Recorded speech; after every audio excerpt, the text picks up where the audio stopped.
গোলমরিচের গুঁড়ো, শুকনো মরিচ পেস্ট আর একটু সয়া সস দিয়ে আমি মাংসটা ম্যারিনেট করে এভাবে ভেজে নিলাম।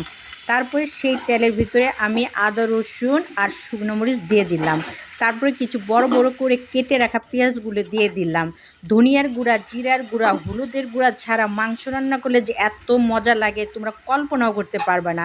আমি বেশ কিছু পেঁয়াজ নিয়েছি, পেঁয়াজটা আমি অত ভাজা ভাজা করবো না, একটু কাঁচা কাঁচা রেখেছি। তারপর সেখানে দিয়ে দিয়েছি টমেটো সস 1 বাটির একটু কম। তারপর দিয়ে দিলাম আমি কাঁচামরিচ 1 মুঠো। যে যত ঝাল খেতে পারেন সে তত ঝাল দিয়ে নেবেন। আমি আমার পরিমাণ মতন ঝাল দিচ্ছি, আর আমি আজকে একটু ঝাল মিষ্টি এরকমভাবে মাংসটা রান্না করব। তারপর এটা আমি সুন্দরভাবে একটু পানি দিয়ে কষিয়ে নিব। যখন আমার এটা কষানো হয়ে যাবে তখন আমি ভাজা মাংসগুলো এখানে ঢেলে দিব। আপনারা একবার বাসায় অবশ্যই এভাবে রান্না করবেন, এত মজা খাবেন আর আমার কথা বলবেন। আর ভালোবাসা দিয়ে লাইক কমেন্ট শেয়ার দিয়ে আমার পাশেই থাকবেন। একবার খাওয়ার সাথে সাথে আরেকবার খেতে